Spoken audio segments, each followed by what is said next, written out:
यीशुआ तेरी आराधना हो, यीशुआ तेरी आराधना हो, यीशुआ तेरी आराधना हो, यीशुआ तेरी आराधना हो, यीशुआ तेरी आराधना हो, यीशुआ तेरी आराधना हो, यीशुआ तेरी आराधना हो, यीशुआ तेरी आराधना हो, यीशुआ तेरी आराधना हो, यीशुआ तेरी आराधना हो, यीशुआ तेरी आराधना हो, यीशुआ तेरी आराधना हो। हालेलुया। आप सभी को प्रेज द लॉर्ड, जय मसीह की गुड मॉर्निंग। प्रभु आप सभी को ब्लेस करे और धन्यवाद देते हैं आज के इस दिन के लिए जो परमेश्वर ने हमारे जीवनों में दिया है, और हम विश्वास करते हैं कि परमेश्वर अद्भुत कामों को हमारे जीवनों में करने जा रहे हैं। हालेलुया।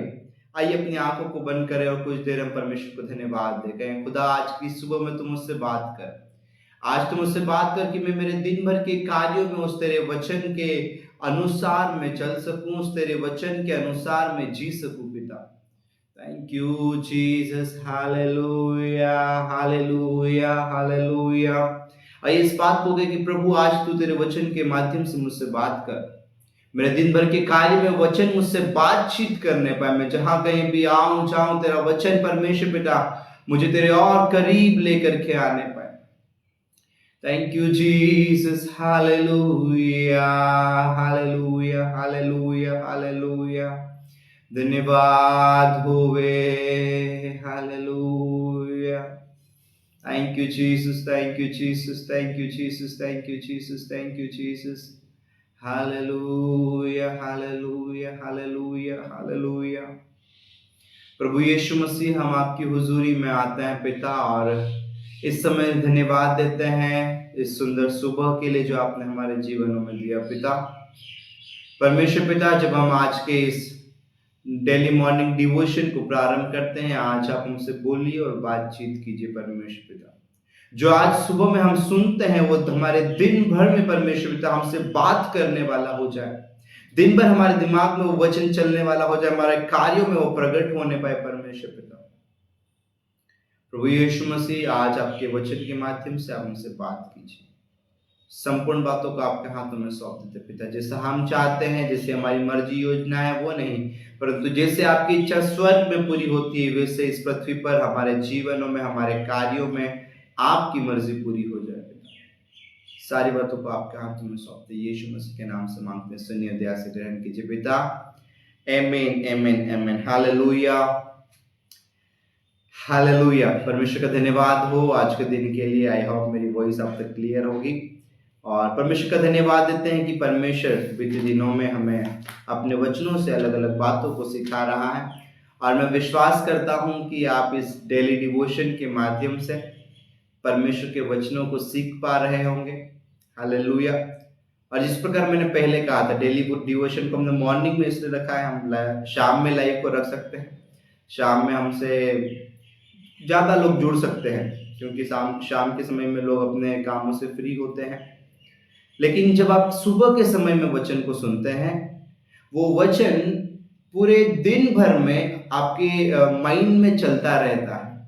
हालेलुया। सो इस कारण से मैं चाहता हूं कि आप इसे सुने और दिन भर जब अपने कार्यों पर रहें, अपने किसी भी आप यात्रा में रहें, अपने घर पर रहें, जो आपने सुना है वो आपके दिमाग में चलता रहने पाए। हालेलुया। सो मैं चाहता हूं कि हम लोग निकालेंगे भजन संहिता की पुस्तक और उसका 9वां अध्याय। और हमने कल के दिन में भजन संहिता की पुस्तक 9वें अध्याय और उसकी पहली आयत से हमने सीखा था। जस्ट हम उसको टच करके हम लोग आगे की ओर बढ़ेंगे। भजन संहिता की पुस्तक 9वां अध्याय और पहली आयत में लिखा हुआ, हे यहोवा परमेश्वर, मैं अपने पूर्ण मन से तेरा धन्यवाद करूंगा, मैं तेरे सब आश्चर्य कर्मों का वर्णन करूंगा। हालेलुया। सो हमने इस बात को सीखा था कि परमेश्वर जो चमत्कार हमारे जीवनों में करते हैं वो हमारे जीवनों के माध्यम से दूसरों को ब्लेस करना चाहते हैं। हालेलुया। सो जो गवाहियां परमेश्वर ने हमारे जीवनों में दी है, जो चमत्कार उसने हमारे जीवनों में किए हैं, उन गवाहियों को जब हम दूसरों के साथ में बांटते हैं, परमेश्वर उन्हें भी विश्वास करने के लिए अनुग्रह प्रदान करते हैं। और हमने अलग अलग घटनाओं को देखा था। हमने 3 बातों को देखा था। सबसे पहला हमने देखा था जहां पर कि एक सामरी स्त्री जिसने अपने जीवन में जो कुछ किया था, जब उसने देखा कि यीशु मसीह ने उसे बता दिया और ये इसके लिए कोई चमत्कार से कम नहीं था, और वो अपने स्थान पर गई और लोगों से कहने लगी कि मुझे एक व्यक्ति मिला है जिसने जो कुछ मैंने किया था सब मुझे बता दिया है, आकर के देखो कहीं यही तो मसीह नहीं है। और जो उसके जीवन की गवाही थी, जो चमत्कार को उसने देखा था, उसको आकर के उसने दूसरे लोगों के साथ में बांटा, दूसरों लोगों को सुनाया या दूसरे लोगों के साथ में शेयर किया। और इसका प्रतिफल क्या निकला? जब आप पढ़ते हैं आगे तो इस प्रकार से लिखा हुआ है, उस स्त्री की बातों को सुन करके कई सारे सामरी लोगों ने यीशु मसीह पर विश्वास किया। हालेलुया। सो चमत्कार एक स्त्री के जीवन में हुआ, विश्वास कई लोगों के जीवन में आया। हालेलुया। लाजर के जीवन के बारे में आप जब देखते हैं, लाजर जो है मर गया, गाड़ा गया। चौथे दिन लाजर को यीशु मसीह ने आकर के जीवित कर दिया। उसके बाद में ये जो चमत्कार सिर्फ लाजर तक सीमित नहीं था। लाजर के चमत्कार के जरिए जब आप आगे पढ़ते हैं तो लिखा हुआ है कि कई लोगों ने, क्योंकि लाजर जीवित हुआ था, यीशु मसीह के ऊपर विश्वास किया। हालेलुया। सो परमेश्वर हमारे जीवनों में चमत्कारों को करते हैं। परमेश्वर हमारे जीवनों में गवाहियों को देते हैं कि वह हमारे जीवनों की गवाहियों के माध्यम से दूसरे लोगों तक पहुंच सके। या मुझे इस प्रकार से कहने दीजिए कि परमेश्वर हमें इसलिए आशीषित करते हैं कि वो हमारे द्वारा दूसरों को ब्लेस कर सके। सो आपकी चंगाई दूसरों को ब्लेस करने के लिए, आपकी गवाही आपके लाइफ में जो दूसरों को ब्लेस करने के लिए। सो हमने कल के दिन में सीखा था कि जो कुछ भी गवाहियां हमारे जीवन में है, हम उसे दबा करके नहीं रखें, छुपा करके नहीं रखें, परंतु दूसरों के साथ में उन गवाहियों को, उन आश्चर्य कर्मों को बांटने वाले हो जाए। हालेलुया। सो आज मैं आपका ध्यान दूसरे आयत की ओर आकर्षित करना चाहूंगा, जहां पर लिखा हुआ है, मैं तेरे कारण आनंदित और प्रफुल्लित होऊंगा। हालेलुया। दाऊद क्या कह रहा है यहां पर कि परमेश्वर मेरे पास आनंदित और प्रफुल्लित होने के कई सारे रीजंस हैं। ध्यान से सुनिए। Dawood was a king, was a great king, he was a great king। वह एक बड़ा महान राजा था। धन दौलत की बहुत आयत थी उसके पास में, लोग उससे डरते थे, और सब कुछ होने के बाद भी वो कहता है मैं तेरे कारण आनंदित और प्रफुल्लित होऊंगा। हालेलुया। आज एक व्यक्ति के पास में जब उसे जो चीजें चाहिए होती है, जब वो उससे मिल जाती है, तो उसके आनंदित रहने का सोर्स जो है वो संसारिक वस्तुएं हो जाती हैं। हालेलुया। ध्यान से सुनिएगा। ओके, आपने इसे अभी तक शेयर नहीं किया तो आप इसे दूसरों के साथ में शेयर कर दें। और हम लोगों ने आज के डिवोशन को स्टार्ट कर दिया है। हालेलुया। अब ध्यान से सुनिए। दाऊद के पास में हर एक वो वस्तु थी जिससे उसे आनंद मिल सकता है या मिलता था। फिर से सुनिए। दाऊद के पास में धन दौलत से लेकर के हर एक वो बातें थी जिनके कारण वो कह सकता था कि मेरे पास आनंदित होने के लिए दुनिया की सारी सुख सुविधाएं हैं, और क्योंकि तूने मुझे इतना ब्लेस किया है, मैं उन सब चीजों के कारण से मैं बहुत आनंदित हूं। हालेलुया। और कई बार आज के समय में लोग इस बात को कहते हैं कि मेरे पास में आप क्यों खुश हैं? तो खुश रहने के कारणों में संसारिक कारण, भौतिक वस्तुएं प्रथम स्थान पर आ जाती हैं। गाड़ी है, क्या दिक्कत है, हम खुश है, बहुत खुश है। घर है, क्या दिक्कत है, हम बहुत खुश है। पैसा है, क्या दिक्कत है, हम बहुत खुश हैं। नाम हमारा बड़ा है, क्या दिक्कत है, हम लोग बहुत खुश हैं। हालेलुया। कई बार लोग अपनी भौतिक वस्तुओं को अपने आनंद का कारण बना लेते हैं। हालेलुया। अपने आनंद का सोर्स बना लेते हैं।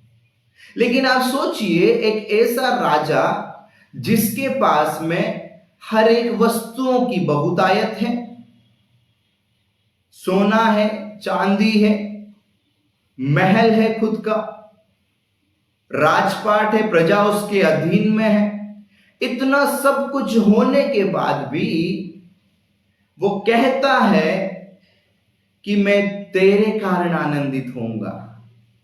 हालेलुया।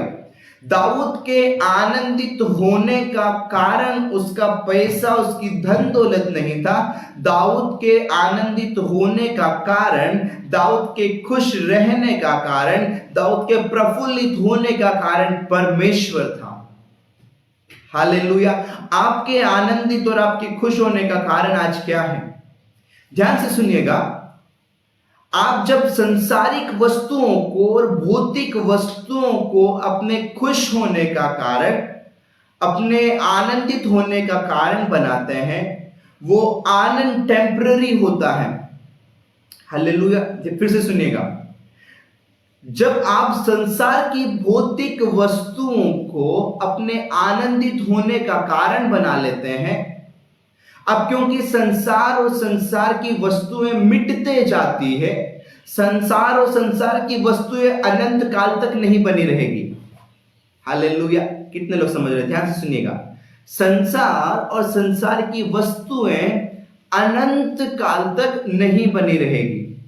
जो आपके पास में धन और दौलत है, जो शोहरत है, जो नाम है, जो गाड़ी है, जो चीजें, भौतिक वस्तुएं जिनके कारण से कि एक व्यक्ति आनंदित होता है, अगर आपके आनंद का सोर्स, अगर वो भौतिक वस्तुएं हैं, तो एक समय ऐसा रहेगा जहां पर वो समाप्त हो जाएगी, जिनके समाप्त होने के साथ ही आपका आनंद भी समाप्त हो जाएगा। हालेलुया। क्यों? क्योंकि आपके आनंद का सोर्स जो है वो ऐसा था जो कि नष्ट हो सकता था, खत्म हो सकता था, और आपने एक ऐसी वस्तु को अपने आनंद का सोर्स बना लिया जो कि खत्म होने वाली है। क्योंकि वचन कहता है संसार और संसार की बातें नष्ट होती चली जाती है। आमीन। लेकिन दाऊद कहता है मैं तेरे कारण आनंदित और प्रफुल्लित होऊंगा। हालेलुया। सो जब आप प्रभु परमेश्वर को अपने आनंद का सोर्स जब आप बना लेते हैं, तब क्या होता है? ध्यान से सुनिएगा। वचन इस बात को कहता है कि प्रभु परमेश्वर आदि है और वो ही अंत है। हालेलुया। वो ही अल्फा है, वो ही ओमेगा है।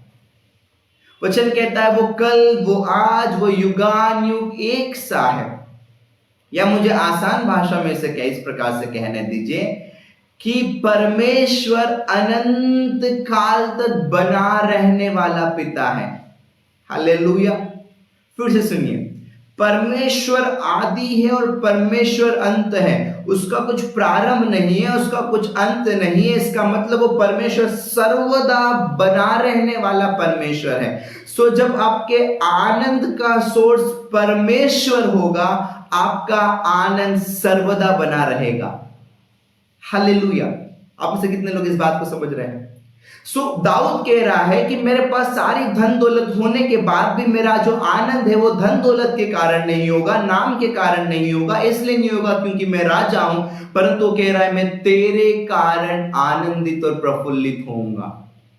हालेलुया। आज मैं आपको क्या बताने की कोशिश कर रहा हूं कि आपके आनंद का सोर्स जो वस्तुएं खत्म होने वाली है वो नहीं होना चाहिए, परंतु वो होना चाहिए जो कभी खत्म नहीं होने वाला है। हालेलुया। धन दौलत समाप्त हो जाएगी, नाम समाप्त हो जाएगा, या जिन बातों के ऊपर आप उम्मीद रख के बैठे हुए वे समाप्त हो जाएगी, अगर वो आपके आनंद का सोर्स है तो।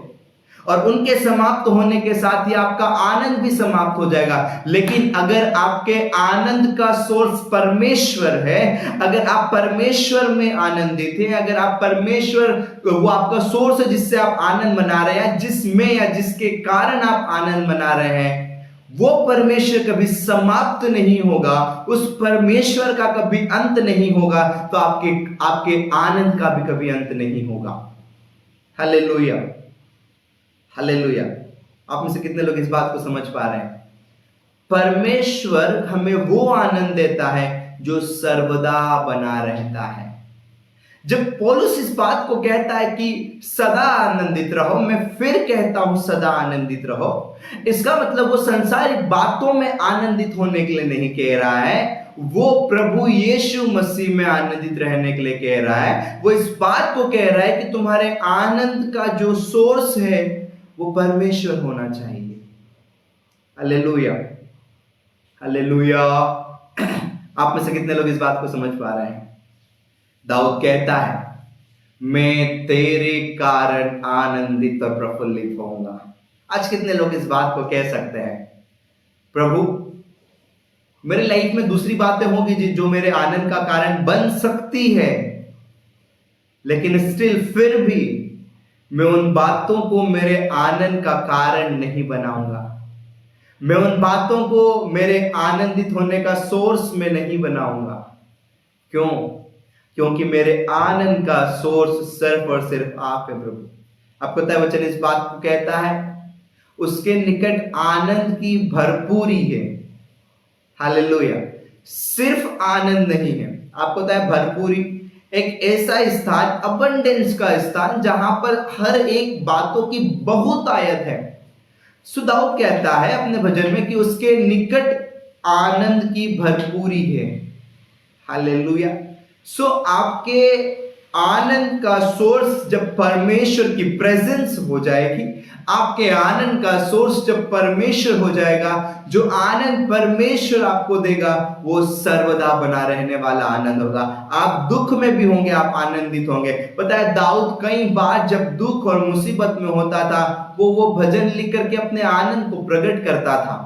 हालेलुया। अगर आप पौलुस के विषय में देखें, पौलुस जो था उसकी संपूर्ण सेवकाई को जब आप देखेंगे, आप इस बात को पाएंगे कि जितना दुख पौलुस ने उठाया है उतना शायद ही किसी ने उठाया होगा। हालेलुया। अगर आप पौलुस के दुख के विषय में अगर आप निकालेंगे तो दूसरे कुरिन्थियों की पुस्तक आई थिंक, और उसमें वो वर्णन करता है, दूसरा कुरिन्थियों उसका 11वां अध्याय और उसकी 23वीं आयत से मैं आपके लिए पढ़ना चाहूंगा, ध्यान से सुनिएगा। दूसरे कुरिन्थियों की पुस्तक 11वां अध्याय और 23वीं आयत।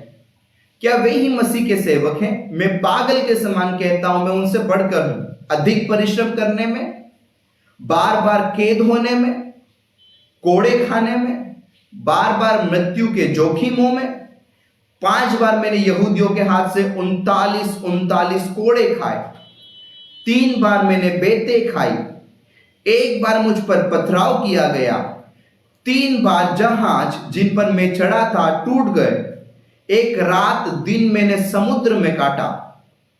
मैं बार बार यात्राओं में, नदियों के जोखिमों में, डाकुओं के जोखिमों में, अपने जाति वालों के जोखिमों में, अन्य जातियों से जोखिमों में, नगरों के जोखिमों में, जंगल के जोखिमों में, समुद्र के जोखिमों में, झूठे भाइयों के जोखिमों में रहा।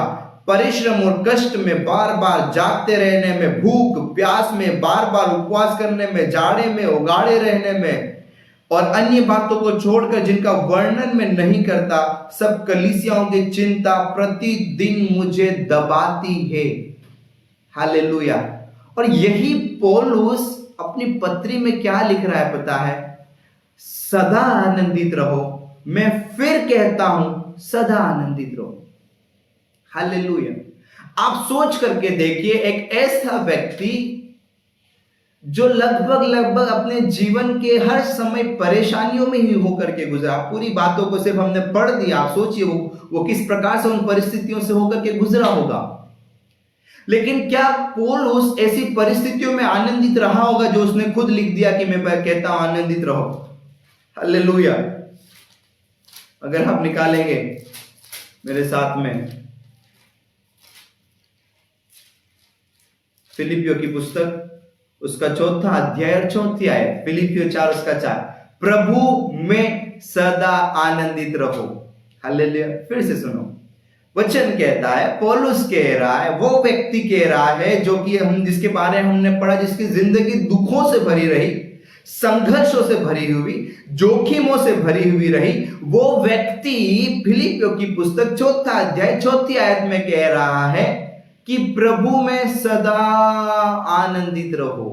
हालेलुया। अब मेरा एक सवाल यहां पर उत्पन्न हुआ, क्या पौलुस उस परिस्थिति में स्वयं आनंदित रहा होगा? हालेलुया। जब जहाज टूटा होगा, क्या आनंदित रहा होगा? जब 39 कोड़े पड़े होंगे, क्या वो आनंदित रहा होगा? जब जोखिमों में होगा, क्या वो आनंदित रहा होगा? जब वो आनंदित रहा होगा? वचन में इस बात को, सारी बातों का नहीं लेकिन एक बात का वर्णन करके बताता है, जहां पर पौलुस और सिलास को बंदीगृह में डाल दिया गया, पीठ पे बेत पड़ी थी, बंदीगृह में भी थे, पांव भी काट में ठोके हुए थे, बड़े संघर्ष में थे। वचन कह रहा है कि वो परमेश्वर के भजन गा रहे थे, या मुझे इस प्रकार से कहने दीजिए कि उस संघर्ष में, उस बड़े जोखिम में, उस दुख में, उस आंसू और मुसीबत में भी वे आनंदित थे। इसीलिए पौलुस कह रहा है कि प्रभु में सदा आनंदित रहो। हालेलुया।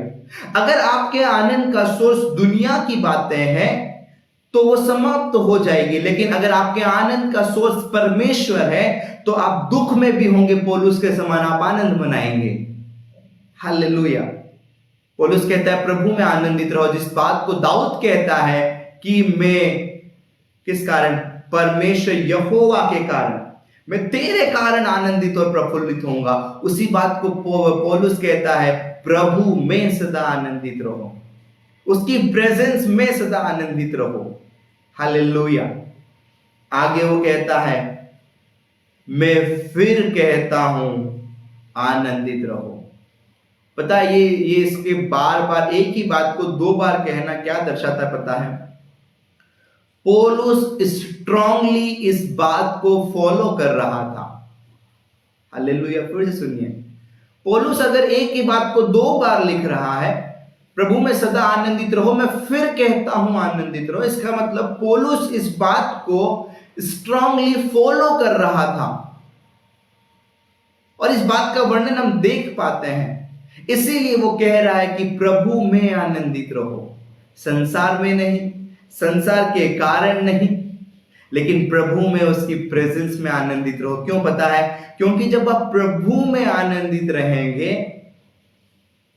आप जो है दुख आने पर भी आनंदित रहेंगे, आप संघर्ष करते समय में भी आनंदित रहेंगे। हालेलुया। जब आपको निराशा हाथ लगेगी तो भी आप आनंदित रहेंगे, जब आप मुसीबत में होंगे तो भी आप आनंदित रहेंगे। हालेलुया। क्योंकि पौलुस के लाइफ को हमने देखा कि पौलुस कितने मुसीबतों में होकर के गुजरा, बार बार यात्राओं में, नदियों में, डाकुओं के जोखिमों में और अलग अलग अलग बातों में भी वो क्या किया पता है? वो आनंदित रहा। हालेलुया। हम में से कितने लोग चाहते हैं कि वही आनंद हमारे जीवन में बना रहे? अगर हमें वही आनंद चाहिए, हमें क्या करने की जरूरत है पता है? अपने आनंद के सोर्स को परमेश्वर को बनाने की जरूरत है, उसकी प्रेजेंस को बनाने की जरूरत है। जब हम उसकी प्रेजेंस को हमारे आनंद का सोर्स बना लेंगे, हम भी पौलुस के समान मुसीबत में भी आनंद करने वाले हो जाएंगे, दाऊद के समान मुसीबत में भी आनंद करने वाले हो जाएंगे। हालेलुया। पता है, दाऊद कहता है, मैं तेरे कारण आनंदित और प्रफुल्लित होऊंगा। आगे की लाइन को हम पढ़ते हैं कि आगे की लाइन में क्या लिखा हुआ है। 9 और उसका दूसरी आयत में लिखा हुआ है, मैं तेरे कारण आनंदित और प्रफुल्लित होऊंगा, हे परम प्रधान, मैं तेरे नाम का भजन गाऊंगा। हालेलुया। दाऊद कह रहा है मैं मेरे आनंद का सोर्स तू है, मैं तेरे कारण आनंदित होऊंगा। और मैं सिर्फ मुंह से ही ऐसे बोल नहीं रहा हूं कि मैं आनंदित होगा, परंतु मैं भजन भी गा करके तेरे नाम का धन्यवाद करूंगा। हालेलुया। आपको पता है आप आनंदित हैं, इसे प्रदर्शित करने का सबसे अच्छा तरीका क्या है पता है? उसकी स्तुति करना, उसकी आराधना करना, उसके भजनों को गाना। और कई बार कई लोग उसके गीतों को गाना, आराधना करना, भजनों को गाना अवॉइड करते हैं, या मुझे इस प्रकार से कहने दीजिए कि वो महत्व नहीं देते हैं। ध्यान से सुनिएगा। कई बार मैंने कुछ लोगों से इस प्रकार से सुना कि वो कलीसिया जो है लेट जाते हैं। हालेलुया। और मैंने सुना हुआ, और वो इस प्रकार से कहते हैं कि अभी तो वर्शिप चल रही होगी, जब वर्ड स्टार्ट होगा, जब वचन शुरू हो जाएगा, तब तक हम लोग पहुंच जाएंगे। इट मींस वो वर्शिप को इंपॉर्टेंस नहीं दे रहे हैं। लेकिन पता है जब आप नए नियम में आते हैं, नया नियम बार बार गीतों को गाने और आराधना करने के विषय में बताता है। हमने इस बात को सीखा था कि परमेश्वर स्तुति रूपी बलिदान से प्रसन्न होता है। वो जो हमारे होठों से हम उसकी आराधना करते हैं, उससे परमेश्वर प्रसन्न होता है। हालेलुया। सो दाऊद के विषय में देखें कि दाऊद कह रहा है कि मैं तेरे कारण आनंदित हूं और मैं भजन को गाऊंगा, मैं तेरी स्तुति करूंगा, आराधना करूंगा। इसी बात को पौलुस नए नियम में फॉलो करता है। हालेलुया। कई बार हम सोचते हैं कि नया नियम बिल्कुल अलग है, पुराना नियम बिल्कुल अलग है। हमने कई बातों को, जितनी भी बातों को हम भजन संहिता से अब तक देख रहे हैं, पहले अध्याय से लेकर के 8वें अध्याय तक, वो कहीं ना कहीं नए नियम में कनेक्टेड है। हालेलुया। दाऊद कह रहा है मैं तेरे कारण आनंदित होऊंगा, पौलुस कह रहा है प्रभु में सदा आनंदित रहो। हालेलुया। उसके बाद में दाऊद कह रहा है मैं तेरे नाम का भजन गाऊंगा जब मैं आनंदित होऊंगा। पौलुस पता है मुसीबत में था। अगर आप निकालेंगे प्रेरितों की पुस्तक और उसका 16वां अध्याय, वहां पर पौलुस और सिलास को पकड़ करके बंदी गृह में डाल दिया गया। हालेलुया। और ऐसे में पौलुस और सिलास क्या कर रहे पता है? उनकी परिस्थिति को जरा आप देखें। पीठ पर उनके घाव हो रहे हैं क्योंकि उन्हें बेत से मारा गया है। पांव उनके लकड़ी में ठोक दिए गए हैं क्योंकि वो चल फिर नहीं सकते और हिल डुल नहीं सकते हैं। उन्हें जंजीरों से बांध दिया गया है, दर्द में है, मुसीबत में है, आंसू में है, कराहने की स्थिति में है, लेकिन आनंदित हैं। हालेलुया। लेकिन आनंदित हैं। दुख में है, आनंदित है, लेकिन क्योंकि उनके आनंद का सोर्स दुनिया की बातें नहीं थी, उनके आनंद का सोर्स परमेश्वर की प्रेजेंस थी। और वचन बताता है कि वो क्या कर रहे थे? वो आधी रात के समय में परमेश्वर के भजन गा रहे थे। यही बात को दाऊद भजन संहिता 9 में कह रहा कि मैं तेरे कारण आनंदित प्रफुल्लित होऊंगा, मैं तेरे नाम का भजन गाऊंगा। और पता है यहाँ पे क्या लिखा हुआ है? आधी रात के लगभग में, प्रेरितों की पुस्तक 16वां अध्याय 25वीं आयत, आधी रात के लगभग पौलुस और सिलास प्रार्थना करते हुए परमेश्वर के भजन गा रहे थे। हालेलुया। हालेलुया। जब आप आनंदित होते हैं, आप उसके गीतों को गाते हो और आप उसके भजनों को गाते हैं, उसकी आराधना करते हैं। आपको पता है जब आप इस प्रकार से करते हैं, परमेश्वर चमत्कारों को करता है। मेरी एक छोटी सी गवाही मैं आपके साथ में शेयर करना चाहूंगा, आप ध्यान से सुनिएगा, आपको उत्साहित करेगी। मैं जब मेरे मास्टर्स कंप्लीट कर रहा था 2017 में, मैं मेरे मास्टर्स कर रहा था, और उस समय में जिस स्थान पर मैं रह रहा था, वहां से मुझे मेरे कॉलेज तक पहुंचने के लिए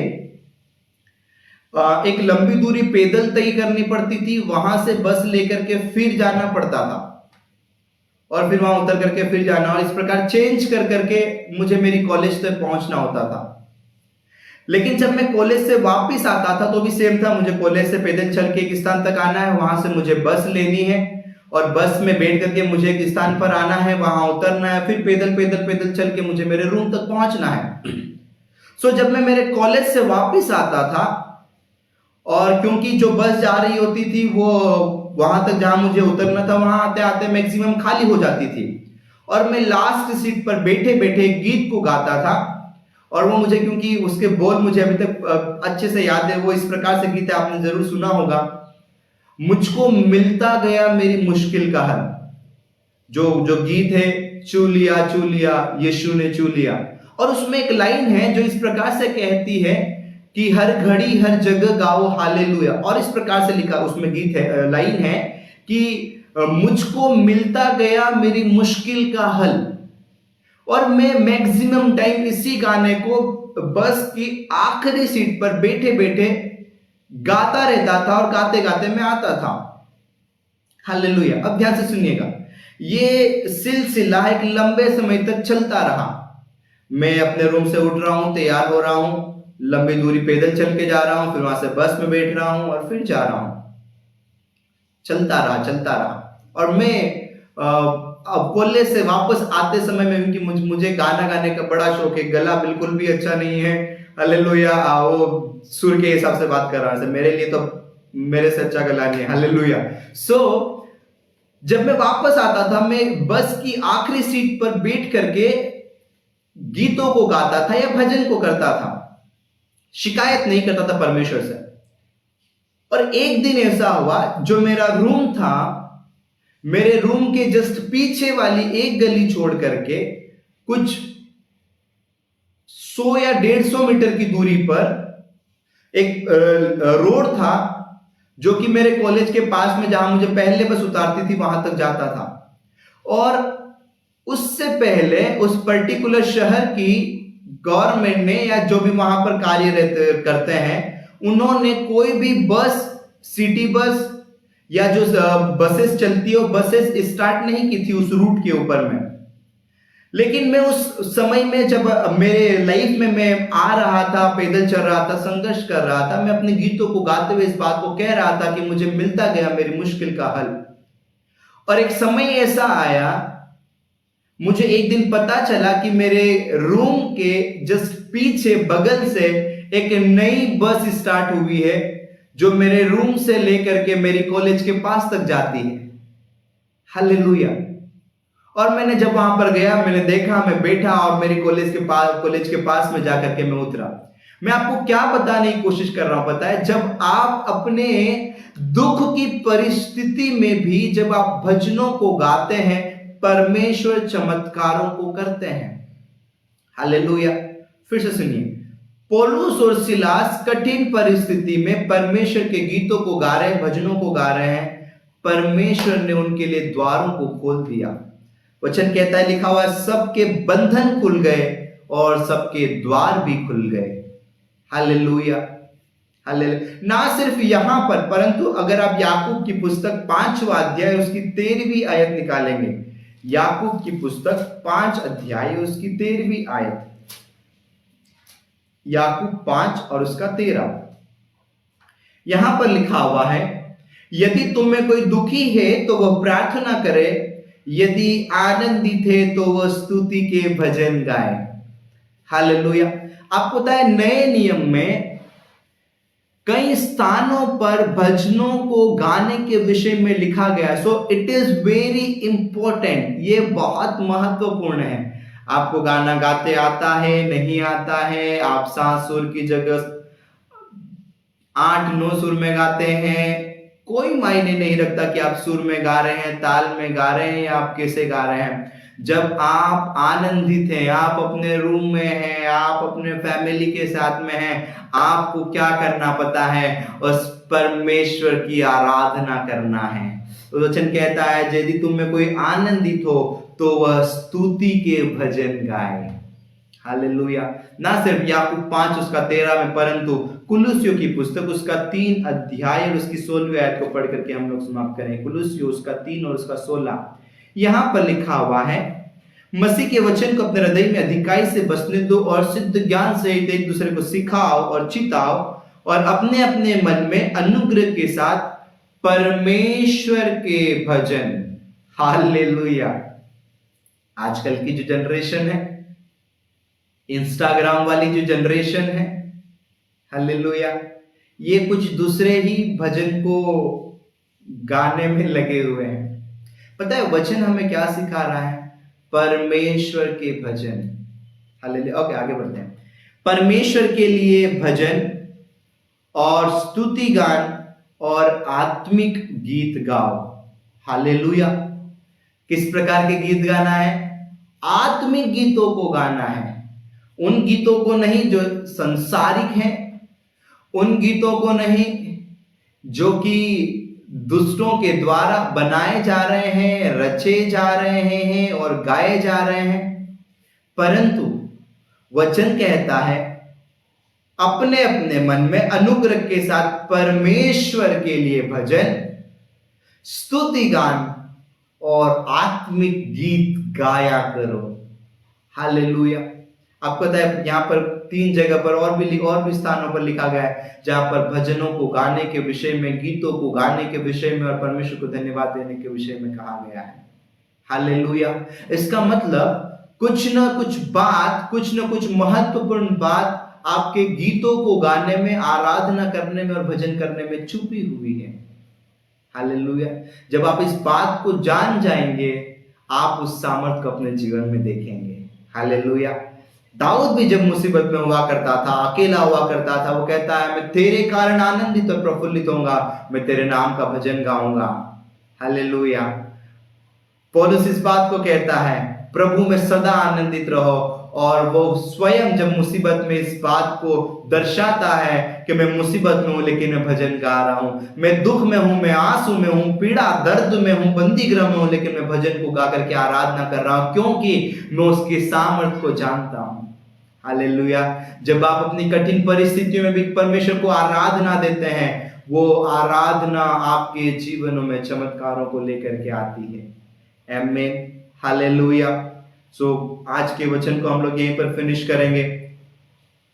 भजन संहिता की पुस्तक 9वां अध्याय उसकी 2री आयत, जहां से हमने आज शुरू किया था, मैं तेरे कारण आनंदित होऊंगा।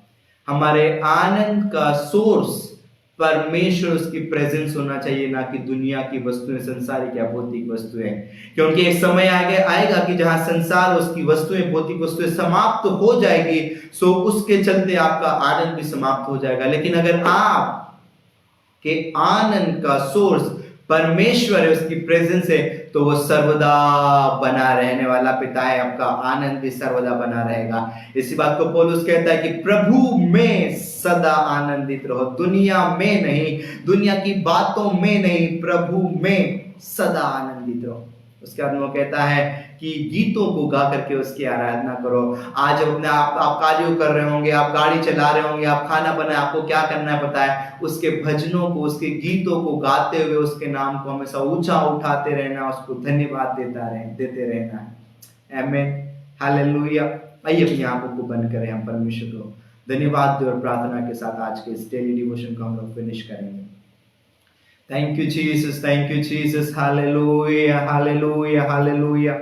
प्रभु यीशु मसीह, हम आपकी हुजूरी में आते हैं परमेश्वर पिता, और आपको धन्यवाद देते हैं हर एक उन भलाइयों के लिए जो आप हमारे जीवनों में किए हैं और कर रहे हैं और आने वाले दिनों में आप करने जा रहे हैं पिता। खुदावन परमेश्वर पिता, जो आज हमने सुना और सीखा है, दाऊद कहता है मैं तेरे कारण आनंदित और प्रफुल्लित होऊंगा, मैं तेरे नाम का भजन गाऊंगा। दाऊद के पास सारी धन संपत्ति होने के बावजूद भी वो अपने आनंद का सोर्स उनको ना बनाते हुए परमेश्वर उसकी प्रेजेंस को बनाता है। प्रभु आप हमें भी अनुग्रह प्रदान कीजिए कि हमारे आनंद का सोर्स दुनिया, संसारिक, उसकी भौतिक बातें नहीं, परंतु आपकी प्रेजेंस हो जाए परमेश्वर पिता, और हम कठिन परिस्थितियों में भी परमेश्वर पिता पौलुस के समान आनंदित रहने वाले हो जाए और आपकी आराधना करने वाले हो जाए। सारी बातों का आपके हाथ में यीशु मसीह के नाम से मांगते, सुनिए, दया से ग्रहण कीजिए पिता। आमीन, आमीन, हालेलुया। आप सभी को प्रेज द लॉर्ड, जय मसीह की। प्रभु आप सभी को आशीष दे, और मैं विश्वास करता हूं कि आज के वचन के द्वारा परमेश्वर ने आपसे बातें की होगी और आप इससे आशीषित हुए हैं। तो जरूर से इसे दूसरों के साथ में शेयर करें और उनसे इस बात को कहें कि आपके आनंद का सोर्स भौतिक वस्तुएं नहीं, परमेश्वर की प्रेजेंस होनी चाहिए, और कठिन परिस्थितियों में प्रभु में सदा आनंदित रहें और उसकी स्तुति करते रहे, उसके भजन गाते रहें और उसकी बड़ाई करते रहें। आमीन, हालेलुया। God bless you. प्रभु आप सभी को आशीष दे।